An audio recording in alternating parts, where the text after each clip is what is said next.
এটা কি আসলে প্রবৃদ্ধির বাজেট নাকি একরকম টিকে থাকার বাজেট? হঠাৎ করে কোনো ঝাড়ফুঁক দিয়ে সমস্যার সমাধান হবে না। বাজেট আসলে একটা বাৎসরিক আয় ব্যয়ের হিসাব। আদি সিস্টেমে কর্মসংস্থানের কথা ভাবলে হবে না। আমাদেরকে এখন চিন্তা করতে হবে গরিব মানুষের আবাসন।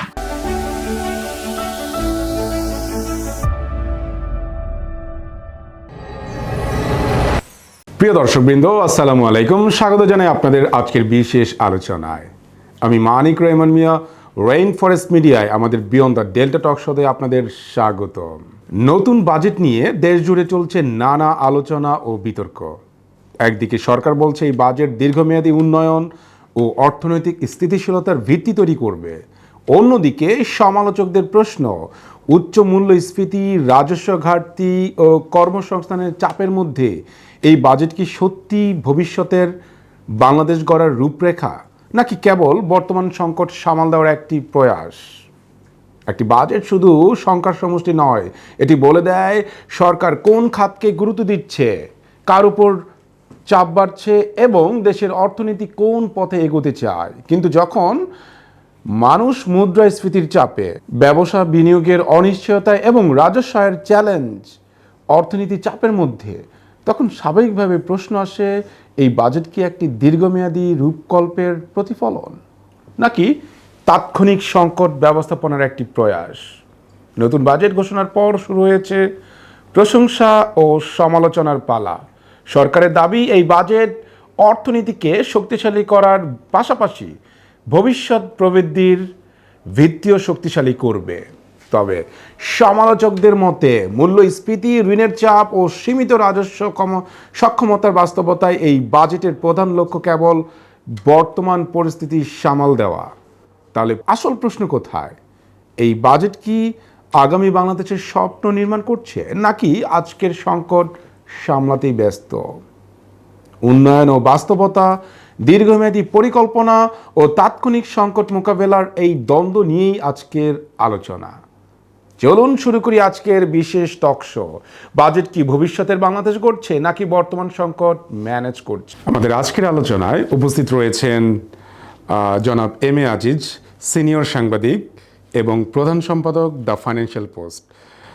আমাদের সাথে আরও উপস্থিত রয়েছেন ডাক্তার আব্দুল নূর তুষার, চিকিৎসক, উপস্থাপক ও লেখক।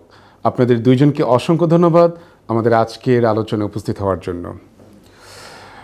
আমরা প্রথমে চলে যাচ্ছি জনাব এম এ আজিজ, আপনার কাছেই। বাংলাদেশ ইতিমধ্যেই 2026-27 অর্থ বছরের বাজেট পেশ করেছে জাতীয় সংসদে, মহান জাতীয় সংসদে। তো এই যে উপস্থাপিত যে বাজেট, আপনার কি মনে হয় এটা কি দীর্ঘমেয়াদী অর্থনৈতিক রূপান্তরের রোডম্যাপ, নাকি তাৎক্ষণিক সংকট মোকাবেলার একটা অস্থায়ী ব্যবস্থা?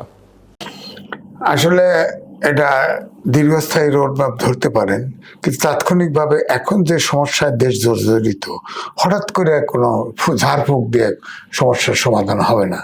যেমন ধরেন, আমি বলি বাজেট হলো 6,38,00,000,000।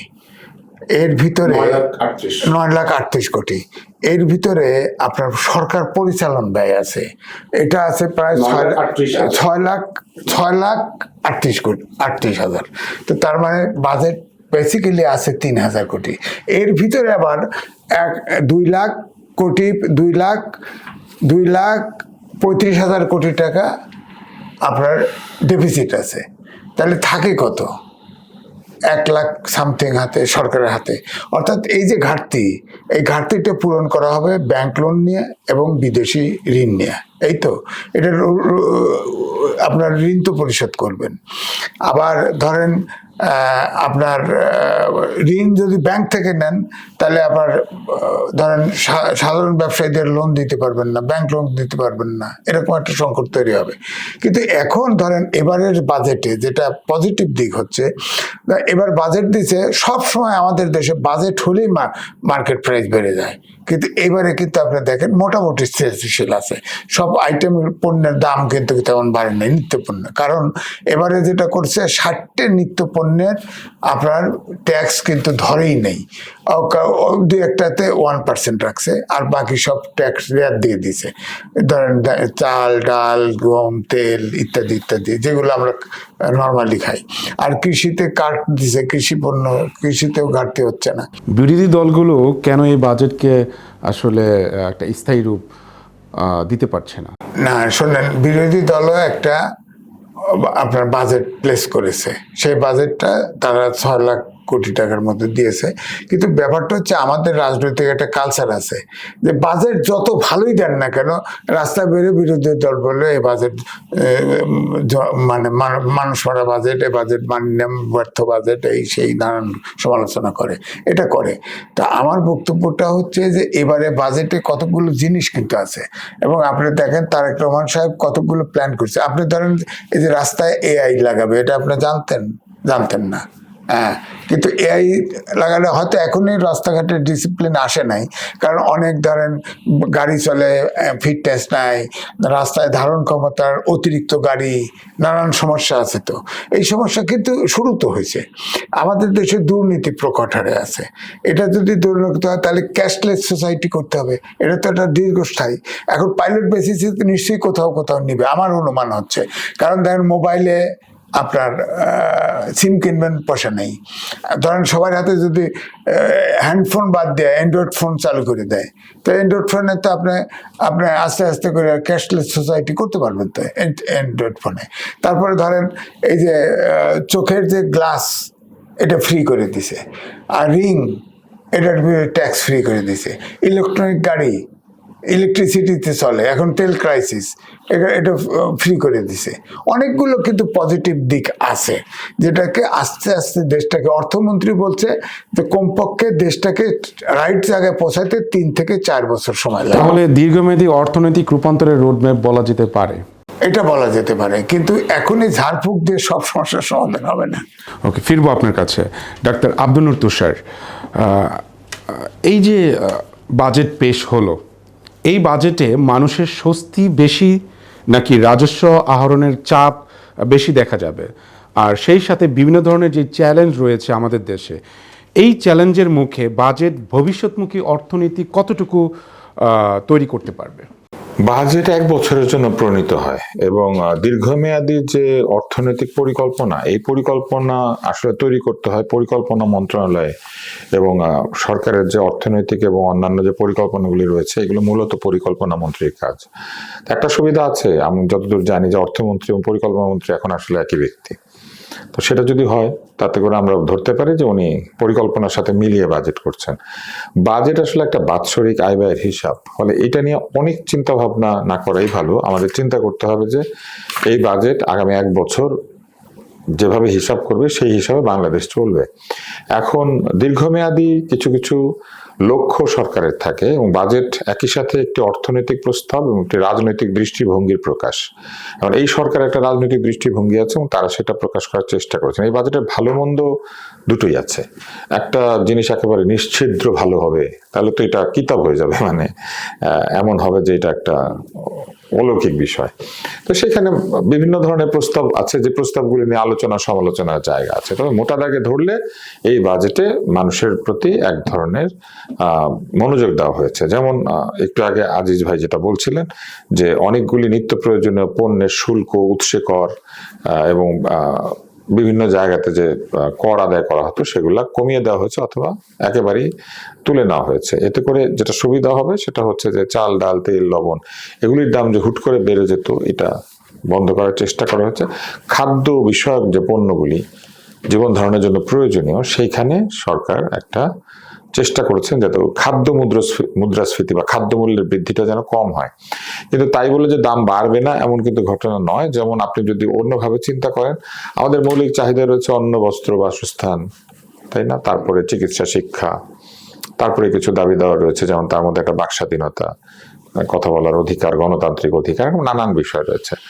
এই বাজেটে খাদ্যের বিষয়টাতে খুবই মনোযোগ দেওয়া হলো। কিন্তু যদি বাসস্থান চিন্তা করেন তাহলে রডের ট্যাক্স বাড়ানো হচ্ছে, তাতে করে নির্মাণের ব্যয় বাড়বে।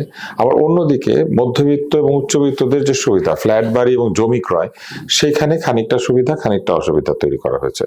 তারপরে মোটা দাগে ওইখানেও একটা সুবিধাই দেওয়া হয়েছে। আমাদেরকে এখন চিন্তা করতে হবে গরিব মানুষের আবাসন। আমি সবসময় মনে করি যে আমাদের এই মধ্যবিত্ত উচ্চবিত্তরা জমিকে ফ্ল্যাটে রূপান্তরিত করছেন, সেখানে থাকছেন, কেনাকাটা করছেন, খারাপ কিছু নয়, বাসস্থান পাচ্ছেন। কিন্তু একই সাথে আমাদেরকে প্রান্তিক জনগোষ্ঠীর জন্য যে বাসস্থান তৈরি করা বা তাদের অধিকার নিশ্চিত করা, এই জায়গাতে আমার মনে হয় একটা পরিকল্পনা খুবই জরুরি। এটা এই বাজেটে কতটুকু আছে জানি না, কিন্তু আমার এটা একটা প্রস্তাব যে এটা দরকার। সরকার যদি দীর্ঘমেয়াদী চিন্তা করেন তাহলে এইখানে একটা চিন্তা করতে হবে। স্বাস্থ্য খাতে অনেক বরাদ্দ দেওয়া হয়েছে। এর কারণ হচ্ছে স্বাস্থ্য খাতে ব্যয় বেড়েছে, মানুষ বেড়েছে, স্বাস্থ্য সেবার যে খরচ সেটা এমনিতেও বেড়ে গিয়েছে। আজকে যদি স্বাস্থ্যসেবা কিন্তু একটা একক ব্যাপার নয় যে ডাক্তারের কাছে রোগী গেল আর ওষুধ খেয়ে সুস্থ হয়ে গেল। স্বাস্থ্যসেবার সঙ্গে এখন অনেক কিছু জড়িত, অ্যাম্বুলেন্স থেকে শুরু করে যন্ত্রপাতি। আপনি যদি একটা দেশে টায়ারের দাম, তেলের দাম বাড়ে, তাহলে কিন্তু স্বাস্থ্যসেবার খরচ বাড়ে, কারণ অ্যাম্বুলেন্সে করে রোগী আসে, রোগীর আত্মীয় স্বজন একটা কোনো যানবাহন ব্যবহার করে। ফলে এইসব জায়গাতে আমার মনে হয় যে স্বাস্থ্য খাতে ব্যয় যেমন বাড়ানো হয়েছে বাজেট বরাদ্দ, কিন্তু একই সাথে স্বাস্থ্য নিশ্চিত করার জন্য একটা স্বাস্থ্য বিভাগীয় পরিকল্পনা প্রয়োজন। আপনি টাকা দিয়ে দিলেন, কিন্তু এই টাকা স্বাস্থ্য বিভাগ কিভাবে খরচ করবে এটা তারা ভালো করে জানে না, এবং এইখানে প্রত্যেক বছর অপচয় হয়। আমার ধারণা যে এই বছর এটা হবে, অথবা তারা এফিসিয়েন্টলি টাকাটা ব্যবহার করতে পারবে না, টাকা ফেরত দিয়ে দিবে। স্বাস্থ্য খাতের জন্য একটা দীর্ঘমেয়াদী পরিকল্পনা দরকার। বাজেটের সকল খাতে দীর্ঘমেয়াদী পরিকল্পনা করা যায় না। যেমন খাদ্যের মূল্য যে এই বছর তারা নিয়ন্ত্রণ করার চেষ্টা করেছেন, প্রত্যেক বছর এটা নিয়ন্ত্রণ করা দরকার নাও হতে পারে। পৃথিবীব্যাপী খাদ্যের মূল্য কমতে পারে, খাদ্যের উৎপাদন বাড়তে পারে, তাই না, নানান কিছু হতে পারে। কিন্তু স্বাস্থ্যের যে সেবার মূল্য, এটা কিন্তু কনস্ট্যান্টলি বাড়বে, কারণ মানুষ বাড়ছে। মানুষ যত বাড়বে, স্বাস্থ্য বিষয়ক কেয়ারের চাহিদা বাড়বে, এবং স্বাস্থ্য বিষয়ক কেয়ার কিন্তু সবকিছু আমরা বাংলাদেশে উৎপাদন করি না। আমরা যন্ত্রপাতি বানাই না, আমরা ওষুধ বানাই না, আমরা অনেক কিছু বাংলাদেশে করি না, আমদানি করি। তার মানে এটার ব্যয় বাড়বে। তাহলে এই স্বাস্থ্য খাতের জন্য একটা দীর্ঘমেয়াদী পরিকল্পনা না থাকলে একসময় এই বাড়তি জনসংখ্যা যেটা বাংলাদেশে হয়েছে 20 কোটি, এবং আজকে যে তরুণদের নিয়ে আমরা খুব গর্ব করছি, জেনজি এত এত তরুণ আছে, আমরা ডেমোগ্রাফিক ডিভিডেন্ড পেয়েছি, আমাদের জনসংখ্যার অর্ধেকের বেশি তরুণ, এই যে বলছি না, এটা যখন বৃদ্ধি হবে তখন কিন্তু স্বাস্থ্যসেবা পাবে না। ফলে এইখানে দীর্ঘমেয়াদী একটা পরিকল্পনার ভিত্তিতে প্রত্যেক বছর বাজেট বরাদ্দ করা দরকার। একইভাবে তথ্য যোগাযোগ প্রযুক্তি, সরকার অনেক এই বিষয়ে আমি আপনার কাছে আবার ফিরবো। ধন্যবাদ জনাব এম এ আজিজ। এই বর্তমান বাজেট কর্মসংস্থান ও বিনিয়োগ কতটা বৃদ্ধি করতে পারে? দেখেন, বাংলাদেশের সেই আদি সিস্টেমে কর্মসংস্থানের কথা ভাবলে হবে না। আমাদের দেশে ধরেন প্রায় 1.5 কোটি লোক বিদেশে থাকে। এখন বিদেশে চতুর্থ শিল্প বিপ্লবের যুগ, এখানে রোবট অপারেশন করে, রোবটের পিছনের লোকটা লাগবে। আপনার ধরেন এই দেশে, আমাদের দেশে 56টা প্রাইভেট পাবলিক বিশ্ববিদ্যালয় আছে, এবং প্রাইভেট বিশ্ববিদ্যালয় আছে তাও প্রায় 100টার উপরে, এবং আলিয়া মাদ্রাসা আছে প্রায় 9,000-এর মতো, আর কওমি মাদ্রাসা আছে 20,000টার মতো। সব শিক্ষাই থাকবে, কবি সাহিত্যিক সব থাকবে, কিন্তু দেশের অন্তত পক্ষে দেশের যে জায়গায় যে সেক্টরে যতগুলি দরকার তত সংখ্যক থাকবে। এখন আমাদের যেটা বলছেন কর্মসংস্থান যদি তৈরির কথা বলেন, আমাদের উপারে জিঞ্জিরা আছে, আপনার জিঞ্জিরা কুটির শিল্প আছে, সেখানে অতি উন্নত মানের এক্সপোর্ট কোয়ালিটির আপনার ছোট ছোট জিনিস তৈরি করতে পারেন, বা হাতের কাজের জিনিস তৈরি করতে পারেন, যেগুলো বাইরে ইউরোপিয়ান দেশের ডিমান্ড থাকে। আর যদি এক্সপোর্টে চলে যান, ম্যান পাওয়ার এক্সপোর্ট, প্রবাসীদের লোক পাঠাতে চান, তাহলে অবশ্যই বিজ্ঞান ভিত্তিক উচ্চমানের শিক্ষা লাগবে, কারণ প্রযুক্তির পিছনের লোক লাগবে, নইলে বেকারত্ব। এই আগামী 10 বছর পরে আপনি দেখবেন এই প্রবাসে আমাদের কোনো লোক নেবেন না, দেখেন আপনি।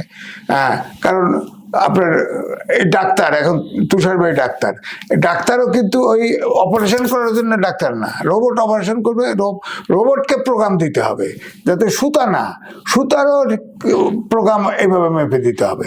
সুতরাং এই শিক্ষা তো আমাদের ব্যবস্থা নাই বাংলাদেশে। এক্ষেত্রে বাংলাদেশ সরকার জাতীয় যে বাজেট পেশ করেছে, সেখানে জিডিপির যে লক্ষ্যমাত্রা তারা ধরেছে 6.5%, এই লক্ষ্যমাত্রা দিয়ে কি কর্মসংস্থান পর্যাপ্ত সৃষ্টি করা যাবে?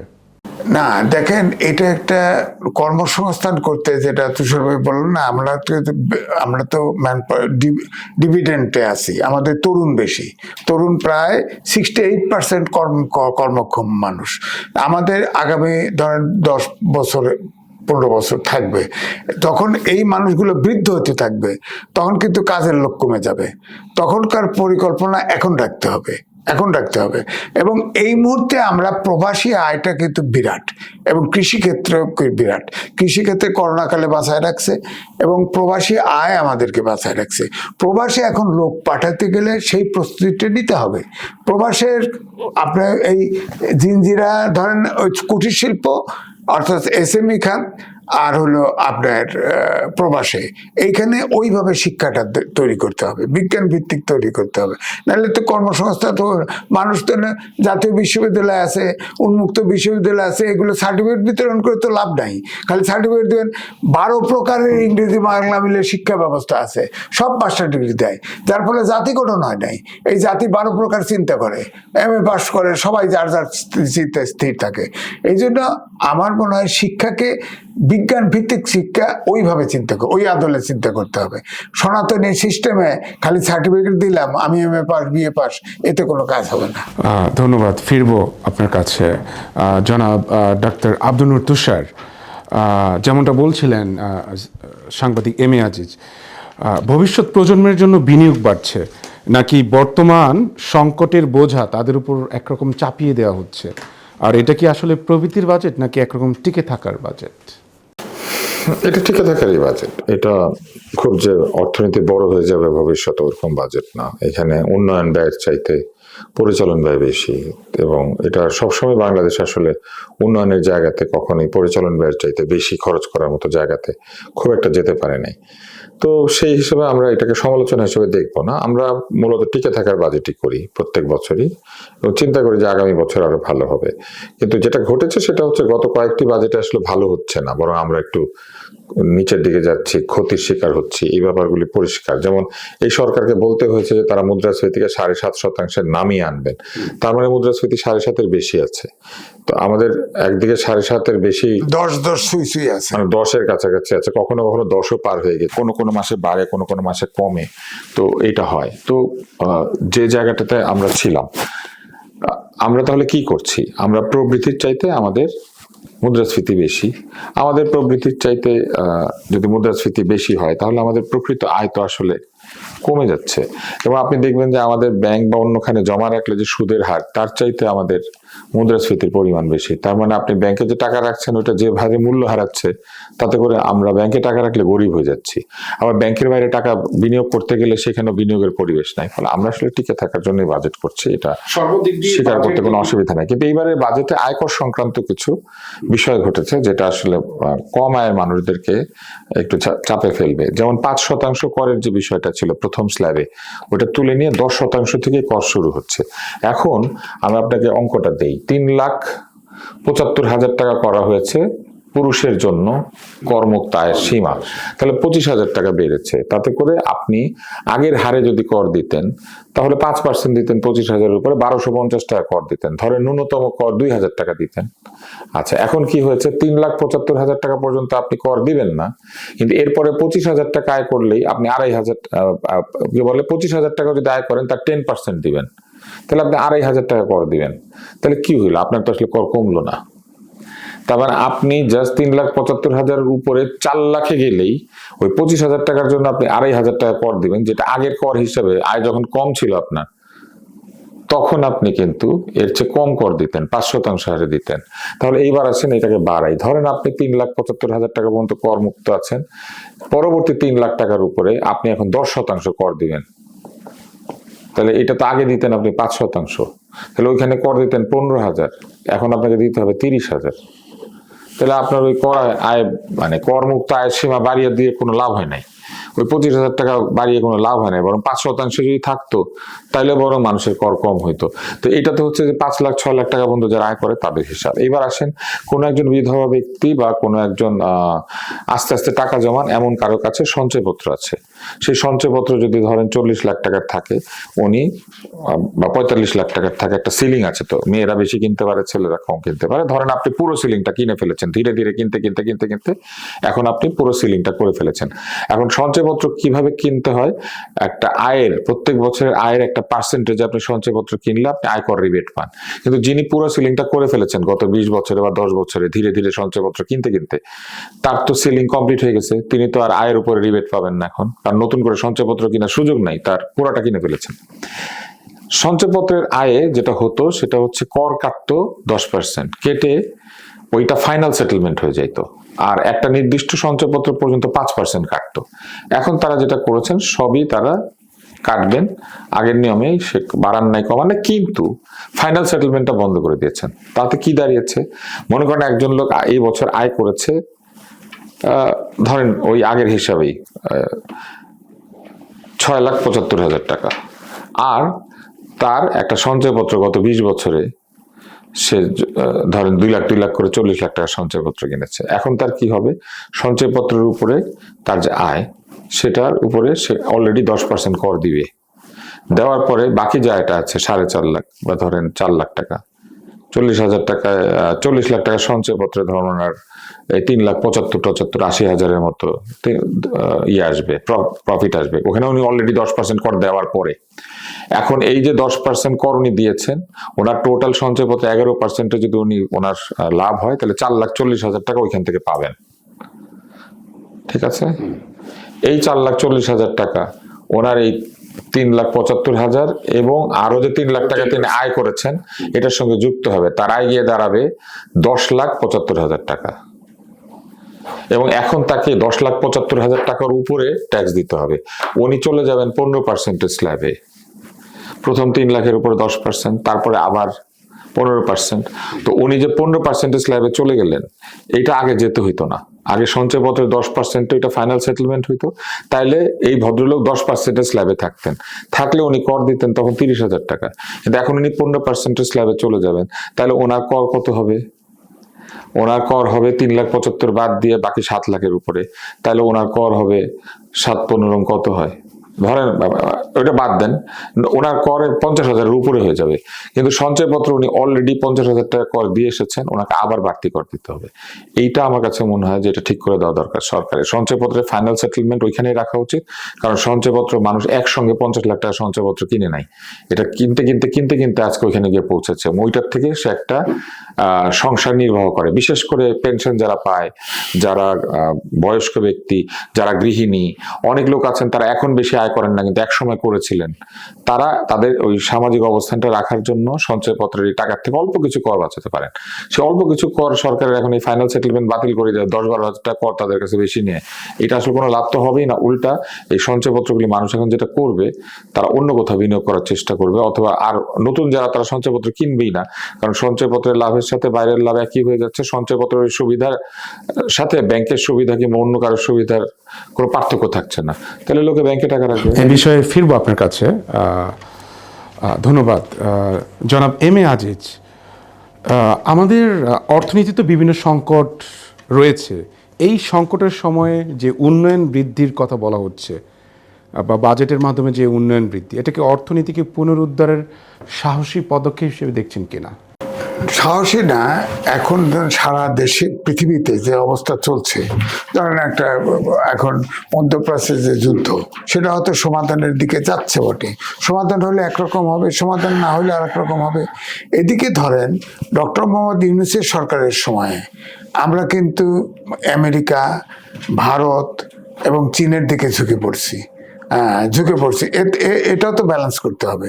সুতরাং সংকট অনেক ধরনের আছে, তবে এটা ঠিক যে এখন এই মুহূর্তে এই বাজেট করা ছাড়াও তো উপায় নেই।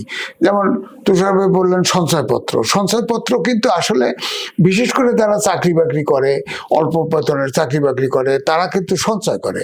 যেমন আমার ওয়াইফ, আমি কিছু ইনকাম করি, সে কিছু ইনকাম করে সঞ্চয় করে। এখন যদি এই সঞ্চয়পত্রে যদি ইন্টারেস্ট বাড়তি করে দেওয়া হয়, এই সঞ্চয়পত্রও কিন্তু এক ধরনের আপনার ট্যাক্স নেওয়ার মতো। কিছু যে সঞ্চয়পত্র জমা হয় এটা কিন্তু সরকারই খাটায়, লগ্নি খাটায়, সরকারি বিভিন্ন জায়গায় ব্যবহার করে, সরকারই ক্ষতিগ্রস্ত হবে।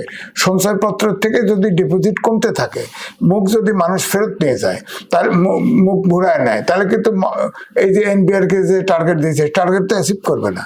সঞ্চয়পত্র থেকে সবসময় সরকার কিছু অ্যাচিভ করে, সে সঞ্চয়পত্র পাবে না তো, ডিপোজিট পাবে না তো। এই জন্য বলছি যে আপনার ধরেন এখন যেটা বলছে, যেমন ধরেন কালো টাকা সাদা করার বিধান রাখছে, কিন্তু এখানে একটা পরিকল্পনা আছে। ধরেন বলা হয়েছে ধরেন প্রত্যেকটা ঢাকা শহর সারা বাংলাদেশের কিন্তু মৌজাওয়ারি রেট করা আছে, ফ্ল্যাটের দাম, জমির দাম, বিল্ডিং এর দাম করা আছে। এখন এর বাইরেও অতিরিক্ত দামে যে বিক্রি করবে তাকে 10% 15% ট্যাক্স বেশি দিতে হবে ওই অংশের। আবার যিনি বিক্রি করবেন বা কিনবেন উভয়কেই দিতে হবে। সরকার কিন্তু এই কালো টাকা হোয়াইট করতে গেলে 30% ক্রেতা এবং বিক্রেতার কাছে বাড়তি টাকা নিয়ে ট্যাক্স দিতে হবে। তো এতে আবার অনেকে বলে যে এই ট্যাক্স দেওয়ার ভয় অনেকে টাকা পাচার করে দিবে, এটাও সংকট আছে।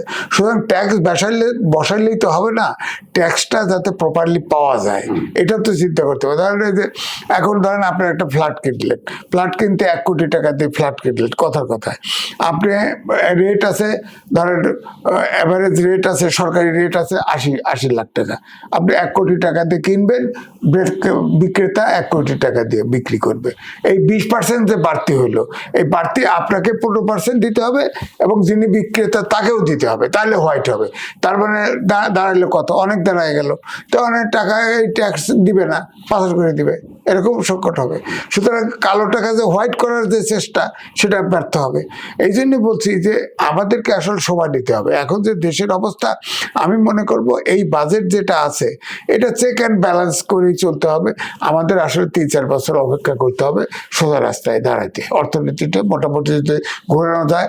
এবং সবার কিন্তু কোঅপারেশন লাগবে, তাছাড়া এই সরকার এক মেসি খেলতে পারবে না, টিম লাগবে, টিম হচ্ছে জনগণ। ওকে, ফিরবো আপনার কাছে। ডাক্তার আব্দুল নূর তুষার, আপনি বলছিলেন এই বাজেটের মাধ্যমে সাধারণ জনগণের ট্যাক্স বার্ডেন বৃদ্ধি পাওয়ার। ট্যাক্স বার্ডেন ঠিক বাড়বে না, যারা কর দিত তাদেরকে বেশি কর দিত, কিন্তু যারা কর দেয় না তারা কিন্তু কর না দিয়ে ঘুরে বেড়াবে। তো একই সাথে প্রযুক্তি দক্ষতা উন্নয়ন ও তরুণদের ক্ষমতায়নে এই বাজেটের উদ্যোগ কি নতুন বাংলাদেশের ভিত্তি গড়ে দিতে পারবে? তরুণদের জন্য কিছু কিছু সুবিধা দেওয়া হয়েছে, যারা ফ্রিল্যান্সিং করেন তাদের আয় করের বিষয়ে একটা ভালো সিদ্ধান্ত দেওয়া হয়েছে। তারপরে তরুণদের জন্য ঋণ দেওয়ার একটা চেষ্টা চলেছে। এরই মধ্যেই সরকার কিন্তু বাজেটের আগেই কিছু কিছু ঋণের কথা তারা ঘোষণা করেছিলেন। যেমন একটা হচ্ছে বিদেশে পড়াশোনা করতে গেলে একটা বিষয় আছে, জামানতের একটা টাকার ব্যাপার আছে, 10 লাখ টাকা পর্যন্ত ঋণ নেওয়া যাবে। তারপরে যারা বিদেশে কাজ করতে যান তাদের বেলাও সরকার একটা সুবিধা দেওয়ার কথা বলেছেন। এই সরকারের সদুদ্দেশ্য আছে, এটা বোঝা যায়। কিন্তু মূল বিষয়টা হচ্ছে যে একই সাথে সরকারকে অনেক মাত্রায় ঋণের উপর নির্ভরশীল হতে হচ্ছে। ঋণের বাইরে গিয়ে কি করে আমরা আয় করতে পারি সেইটার একটা দিক নির্দেশনা থাকা খুবই জরুরি। কারণ সরকার যদি এই হারে ঋণ নিতে থাকে, ধরেন এই বছর নিল 2 লক্ষ কোটি, পরের বছর আবার 2 লক্ষ কোটি, তারপরের বছর আবার, তাহলে আগামী 5 বছরে সরকার 10 লক্ষ কোটি টাকা ঋণ নিবে, তাই না? কিন্তু ঋণ নেওয়া মানে ঋণ পরিশোধের দায়ও বাড়ে। আপনি দেখবেন যে এই বাজেটে বিভিন্ন ঋণের সুদ পরিশোধের বাবদ একটা কস্ট আছে। তা আমরা যত বেশি আয় জেনারেট করতে পারবো ততই আমাদের ঋণের উপর নির্ভরশীলতা কমে আসবে। বাজেটে একটা ঘাটতি থাকতে পারে, সেটা কোনো অসুবিধা নাই, কিন্তু সেই ঘাটতিটা পূরণ করার মতো যে অর্থনৈতিক সক্ষমতা, সেইখানে দেশকে নিয়ে যেতে হবে। এবং সেইটার জন্য তরুণদের কর্মসংস্থান সৃষ্টি করাটা জরুরি। কর্মসংস্থান সৃষ্টির বেলা যেটি ঘটেছে, সরকার নিজেই কর্মসংস্থান সৃষ্টির চেষ্টা করছেন, কিন্তু সরকার যদি এমপ্লয়ার হয়ে যান তাহলে একটা ঝামেলা তৈরি হবে। প্রতিনিয়ত সরকারের পরিচালন ব্যয় বাড়বে। তাহলে সরকারকে যেটা চেষ্টা করতে হবে সেটা হচ্ছে বিদেশি বিনিয়োগ, ব্যক্তি বিনিয়োগ, স্থানীয় বিনিয়োগ যেটা আছে সেই জায়গাগুলিকে শক্তিশালী করার চেষ্টা করতে হবে। এখন স্থানীয় বিনিয়োগের জন্য শেয়ার বাজার অত্যন্ত খারাপ অবস্থা, আপনি জানেন। ব্যাংকগুলির খুবই খারাপ অবস্থা। আপনি যে ব্যাংকে টাকা রাখবেন ভয় পায় লোকে, ভালো ব্যাংক খারাপ ব্যাংক খোঁজে। এবং এই অবস্থাটার জন্য এই সরকার দায়ীও না, এটা একটা অদ্ভুত ব্যাপার। অতীতের সরকারগুলি যে অবস্থায় ব্যাংক এবং এই প্রতিষ্ঠানগুলিকে, শেয়ার বাজারকে রেখে গিয়েছে, সেখান থেকে তাদেরকে টেনে তুলতে হচ্ছে। এই টেনে তোলার জায়গাটাতে আমি মনে করি সরকারকে চিন্তা করতে হবে, নিজের দলের লোক না, নিজের আস্থাভাজন ব্যক্তিও না, আস্থাটা হইতে হবে মেধার উপরে।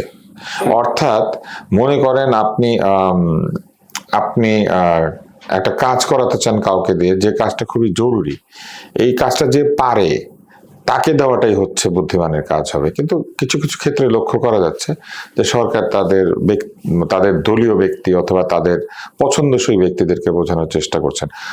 পছন্দসই ব্যক্তিদেরকে জমি, প্লট, বাড়ি গাড়ি বরাদ্দ দিয়ে দেন, কোনো অসুবিধা নেই, কিন্তু কাজের ক্ষেত্রে কাজ পারে এমন লোক খুঁজে বের করাটা খুবই জরুরি। একটা জিনিস মনে রাখতে হবে, 17 বছরে আগের সরকার এইভাবেই চলেছে, নিজের পছন্দের লোক বসিয়েছে, ফলে বহু জায়গাতে যারা কাজ পারে তারা তাদের কাজ দেখানোর সুযোগ পর্যন্ত পায়নি। যেমন ধরুন, কোন একজন সাংবাদিক কোন একটা টেলিভিশনে একটা প্রশ্ন করেছে, যেটা খুবই কঠিন প্রশ্ন, তো যথারীতি তার তো অতীতের সরকারের সময় চাকরি চলে গিয়েছে, কাজ করতে পারে না, বিভিন্ন জায়গায় বয়কটেড হয়েছে।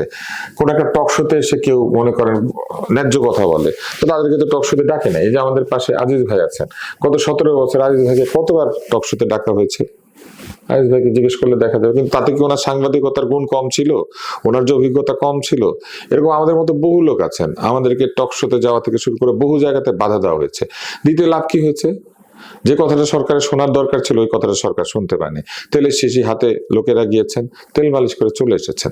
ওই একই অবস্থা এই সরকারের সঙ্গে যেন না হয়, এটা চেষ্টা করতে হবে সরকারকে। যে পারে তাকে দেন।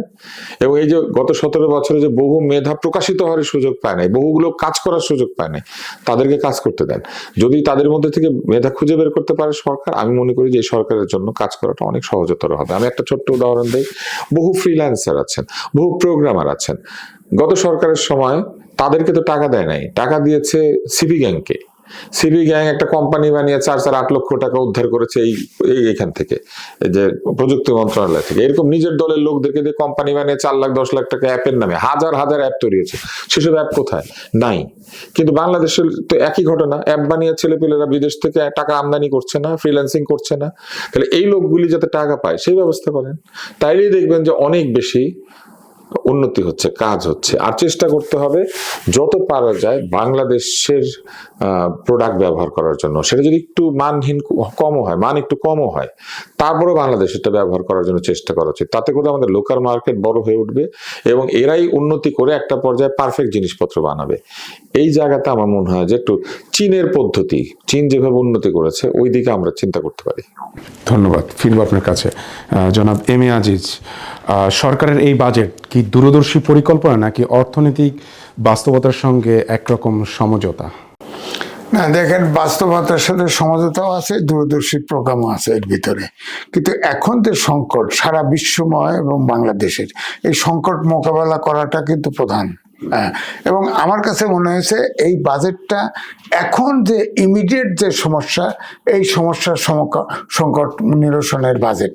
যেমন ধরেন বাজার দর বাড়ে নাই, এখন যে দীর্ঘস্থায়ী পরিকল্পনাগুলো হচ্ছে, যে ধরেন কর্মসংস্থান তৈরি করা, বিদেশে প্রবাসের লোক পাঠানো, ক্ষুদ্র শিল্পী তৈরি, কুটির শিল্প তৈরি করা, এইসবগুলো আমার মনে হয় আস্তে আস্তে হবে এবং সময় লাগবে। যাই বলেন, দেশটা খুব ভঙ্গুর অবস্থায় আসতে, ব্যবসা নাই, বাণিজ্য নাই, অনেক কয়েকটা অলিগার্ক তৈরি করে থেকে গেছে, তারা বসে আছে, বিনিয়োগ করে না। বিনিয়োগ করতে গেলেই কয় এইটা দাও, ওইটা দাও, অর্থ নাই, পয়সা নাই। এই জন্য আমার মনে হয় সময় লাগবে। এবং ধরেন সরকার কিন্তু নির্বাচনের ইশতেহারে যত প্রতিশ্রুতি দিয়েছে, এর ভিতরেও কিন্তু প্রতিশ্রুতিগুলি বাস্তবায়ন করতেছে। হ্যাঁ, আমার মনে হয় এটা দরকার আছে। সব মিলে আমার মনে হয় সময় লাগবে সংকট নিরসনে। ধন্যবাদ। ডাক্তার আব্দুল তুষার, আপনি বলছিলেন যে বাংলাদেশের এই বাজেট আসলে বাংলাদেশ সরকারকে ঋণের অর্থের উপর বেশি তাদের ফোকাস করতে হবে, বা ওইখানে তাদের প্রেশারটা বেশি পড়বে। তো এক্ষেত্রে ঋণ যত নিবে এই ঋণ পরিশোধ করতে হবে, সেই সাথে ইন্টারেস্ট বার্ডেন বেড়ে যাবে। কিন্তু এই মুহূর্তে যে অর্থনৈতিক যে কাঠামো আমরা দেখতে পাচ্ছি, খুব একটা বিনিয়োগ আমাদের দেশে এখন এই মুহূর্তে দেখা যাচ্ছে না। তো এই ইন্টারেস্ট বার্ডেন এবং ঋণ পরিশোধের আসলে উৎস কি হবে? তাও এই বাজেটে উৎস নাই, কিন্তু আমরা যদি উন্নতি করতে পারি ভবিষ্যতে উৎস আসবে। কিভাবে আসবে? মানুষের কর্মসংস্থান বাড়লে আয়কর বাড়বে, মানুষের কর্মসংস্থান বাড়লে ব্যবসাও বাড়ার কথা। এখন আপনি কি করে বিনিয়োগ বাড়াবেন? বিনিয়োগের জন্য যে পরিবেশ তৈরি করার কথা, এটা তো বইয়ের মধ্যে আছে, এটা আলাদা করে বোঝানোর কিছু নাই। বিনিয়োগকারী তার সম্পদের নিরাপত্তা আশা করে, ফলে একটা নিরাপদ অর্থনৈতিক ব্যবস্থা, এবং এখানে বিচার দিলে যদি বিচার পাওয়া যায়, এই দুইটা জিনিস এনশিওর করতে হয়। আপনি একটা মজার জিনিস লক্ষ্য করবেন, পৃথিবীর বহু দেশে চুক্তি হয়, তারা কি বলে জানেন? আরবিট্রেশন হবে সিঙ্গাপুরে। মানে বলে যে আমাদের মধ্যে যদি কোনো বিরোধ হয় এটা সিঙ্গাপুরে হবে মীমাংসা, বা হংকং এ হবে মীমাংসা। এরকম কিছু কিছু দেশ আছে, কেউ কেউ বলে এটা সুইজারল্যান্ডে হবে মীমাংসা। কেন জানেন? তাদের এই বিচার ব্যবস্থার উপরে আস্থা, ইন্টারন্যাশনাল বিজনেসম্যান যারা, তাদের বিচার ব্যবস্থা আস্থা রাখে তারা সিঙ্গাপুরের উপরে, তারা ব্যবস্থা রাখে হংকং এর উপরে, তারা ওই আস্থা রাখে হচ্ছে সুইজারল্যান্ডের উপরে। কেন? বিচার আছে। তাহলে আমাদের এখানে বিচার নাই কেন? এইটা চিন্তা করতে হবে যে আমাদের এখানে যারা বিনিয়োগ করবেন ব্যবসায়ীরা, তারা যেন মনে করেন বাংলাদেশেও তারা বিচার পাবেন। যতক্ষণ পর্যন্ত এটা না হবে ততক্ষণ পর্যন্ত বিদেশি বিনিয়োগকারী আরেক দেশে কামাই করেছে আপনার দেশে কেন ইনভেস্ট করবে? এটা সহজ ব্যাপার না, সহজ কথা না। দ্বিতীয় কথা হচ্ছে চাঁদাবাজি বন্ধ করতে হবে। একটা লোক ফ্যাক্টরি দিবে আর তার যদি দারোয়ান রাখতে হয় 50টা, লোকজন ঢুকে পড়ে, উৎপাত করে, চাঁদাবাজি দাবি করে, এলাকাতে নিরাপত্তা নাই, এলাকার লোক এসে চাপ দেয় আমাদেরকে চাকরি দিতে হবে, এখানে ফ্যাক্টরি বানাইছেন কেন? এইসব জিনিস বন্ধ করতে হবে।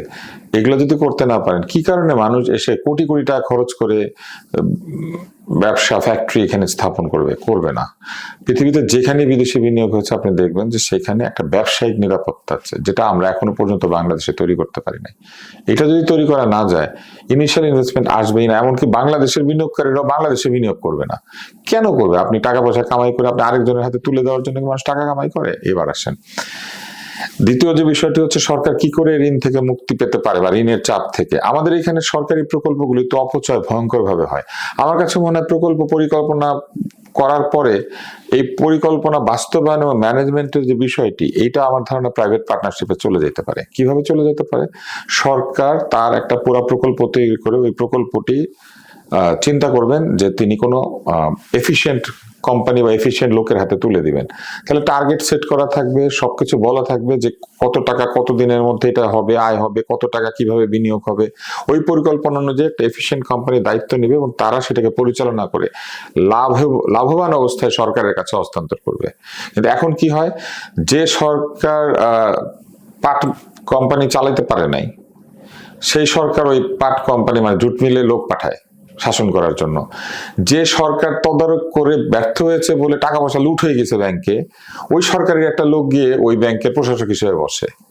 উনি পারে নাই দেখে তো ব্যাংকটা লস করেছে, উনি দেখতে পারে নাই বাংলাদেশ ব্যাংকের তদারকির অভাবে টাকা পয়সা চুরি হয়ে গেছে এনবিএফআই থেকে। আবার সরকার ওইখানে একটা সরকারি লোককেই পাঠায় এটা মানে ব্যবস্থাপনা করার জন্য। এটা একদম বাদ দেওয়া উচিত। বরং এমন এফিশিয়েন্ট লোকদের হাতে এটা ছাড়া উচিত, তারা হয়তো বেসরকারি ব্যাংকে অনেক লাভ করেছেন, প্রফিট করেছেন, তাদের হয়তো অনেক ট্র্যাক রেকর্ড আছে, এরকম লোকজনকে দিতে হবে এবং তাদেরকে মনিটর করতে হবে। আনফরচুনেটলি আপনি দেখেন একটা কোম্পানির কথা আপনার মনে আছে, ই ভ্যালিতে যখন অনিয়ম ধরা পড়লো তখন দেখা গেল অসংখ্য এরকম ই কমার্স করে এরকম প্রতিষ্ঠানগুলি মানুষকে ঠকিয়েছে। তো তখন কি হলো, সরকার প্রশাসক বসালেন। কি প্রশাসক বসালেন? একজন বিচারপতিকে বসালেন এবং একজন সরকারি কর্মকর্তাকে। ওনারা কোনো কিছু ডেলিভার করেছেন? ওনারা সেটা কোনো সমস্যার সমাধান করেছেন? মাঝখানে 2 বছর ওখানে বসে বসে কি জানি করেছেন। এইভাবে কখনো হয় না। ফলে আমি মনে করি সরকার যদি প্রকল্প ব্যয় কমাতে পারেন, প্রকল্পগুলিকে দ্রুত বাস্তবায়ন করতে পারেন, তাহলে অটোমেটিক্যালি এই প্রকল্পগুলি আগে থেকে ঋণ পরিশোধ করা শুরু করতে পারে। যেমন আপনি ঋণ নিয়ে একটা সেতু বানালেন, সেই সেতুটা তৈরি হলো 5 বছরে তৈরি হওয়ার কথা, এটা 10 বছরে তৈরি হলো। তাহলে আপনি 5 বছর যে আয়টা পেতেন সেটা পেলেন না। এফিশিয়েন্টলি শেষ হলে কিন্তু এটা 5 বছরের সেতু 3.5 বছরে শেষ হয়ে যাবে এবং তাতে করে আপনি আগে আয় পাবেন। তাহলে এফিশিয়েন্ট লোকের কাছে দেন। এই মেট্রো রেল বানাতে গিয়ে আপনি দেখবেন মেট্রো রেলের প্রজেক্ট কত পিছিয়েছে। যোগ্য ব্যক্তিকে যোগ্য ব্যক্তি এবং যোগ্য প্রতিষ্ঠানে ছেড়ে দেন। সরকার নিজেই প্রকল্প বানিয়ে নিজে ওইটা ম্যানেজ করার চেষ্টা করে এবং তখন কি হয়, লিফট দেখার জন্য, পুকুর কাটার জন্য, খিচুড়ি রান্না শেখার জন্য, ইংরেজি ভাষা শেখার জন্য বেড়ায়। কিন্তু দরকার নাই, জানে যে লোক তাকে দিয়ে দেন। ইংরেজি ভাষা শেখানোর দরকার কি কাউকে? যে জানে ইংরেজি তাকে দেন। যে ডাল দিয়ে চাল দিয়ে মিশিয়ে খিচুড়ি বানাতে পারে তাকে দিয়ে করান।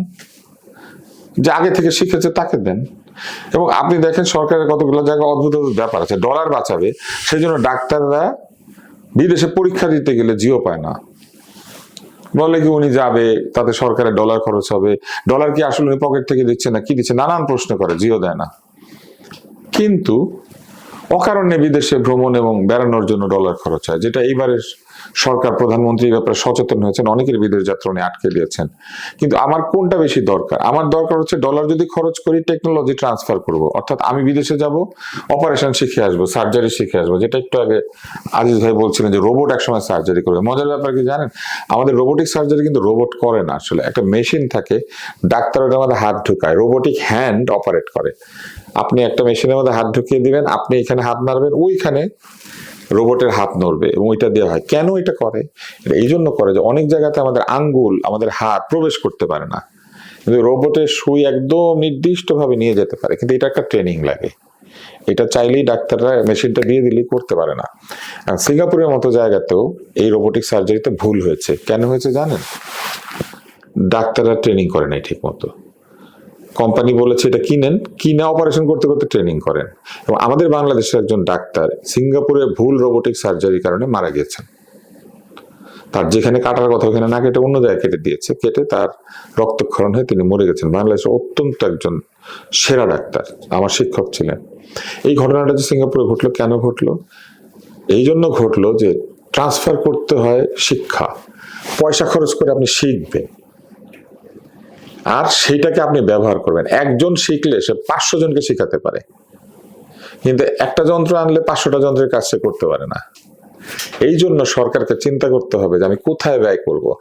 Efficient money management is a very primary prerequisite. কত দক্ষতার সাথে আপনি বাজেটটা করছেন তার চেয়ে বেশি দরকার হচ্ছে কত দক্ষতার সাথে আপনি অর্থটাকে ব্যবহার করছেন, টাকাটাকে ব্যবহার করছেন। এইটা হচ্ছে বিষয়। তো ওইটা যদি আমরা না পারি তাহলে সবসময় আমাদের ঋণের বোঝা বাড়বে।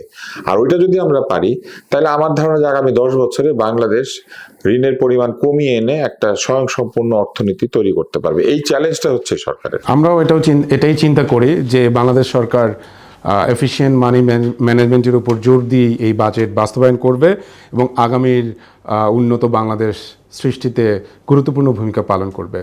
সময় স্বল্পতার জন্য এখানে আমাদের আজকের আলোচনা শেষ করতে হচ্ছে। আপনাদের দুজনকে অসংখ্য ধন্যবাদ।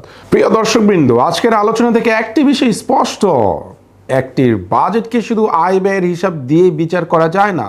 এটি একটি দেশের অর্থনৈতিক দর্শন, অগ্রাধিকারের প্রতিফলন এবং ভবিষ্যৎ পথ চলার দিক নির্দেশনা। সরকারের মতে এই বাজেট অর্থনীতিকে স্থিতিশীল করার পাশাপাশি দীর্ঘমেয়াদী প্রবৃদ্ধির ভিত্তি শক্তিশালী করবে। অন্যদিকে সমালোচকদের আশঙ্কা, মূল্যস্ফীতি, রাজস্ব ঘাটতি ও বিনিয়োগের চ্যালেঞ্জের মধ্যে এটি মূলত বর্তমান সংকট সামাল দেওয়ারই একটা প্রয়াস। তাহলে উত্তর হয়তো একেবারে সাদা কালো নয়, কারণ কোনো বাজেটের সাফল্য শুধু ঘোষণায় নয়, বরং বাস্তবায়ন, সংস্কার এবং মানুষের জীবনে তার প্রকৃত প্রভাবের উপর নির্ভর করে। আজকের মূল প্রশ্ন ছিল, বাজেট কি ভবিষ্যতের বাংলাদেশ গড়ছে নাকি শুধু বর্তমান সংকট ম্যানেজ করছে? সেই উত্তর সময়ই দিবে। তবে একটি বিষয় নিশ্চিত, যে বাজেট মানুষের আস্থা, বিনিয়োগের পরিবেশ, কর্মসংস্থান এবং অর্থনৈতিক স্থিতিশীলতা নিশ্চিত করতে পারবে। তার হাত ধরেই গড়ে উঠবে আগামী বাংলাদেশের ভিত্তি। ভবিষ্যতের স্বপ্ন আর বর্তমানের সংকট, এই দুয়ের ভারসাম্য রক্ষা করেই হয়তো একটি সফল বাজেটের সবচেয়ে বড় পরীক্ষা। সেই পরীক্ষায় এবার বাজেট কতটা সফল হবে তার উত্তর লুকিয়ে আছে আগামী দিনের অর্থনৈতিক বাস্তবতায়। অনুগ্রহ করে বিয়ন্ড দ্য ডেল্টা এর ফেসবুক ও ইউটিউব চ্যানেল সাবস্ক্রাইব করুন, ভিডিওটি শেয়ার করুন এবং আপনার মতামত কমেন্টে জানান। ধন্যবাদ। আল্লাহ হাফিজ।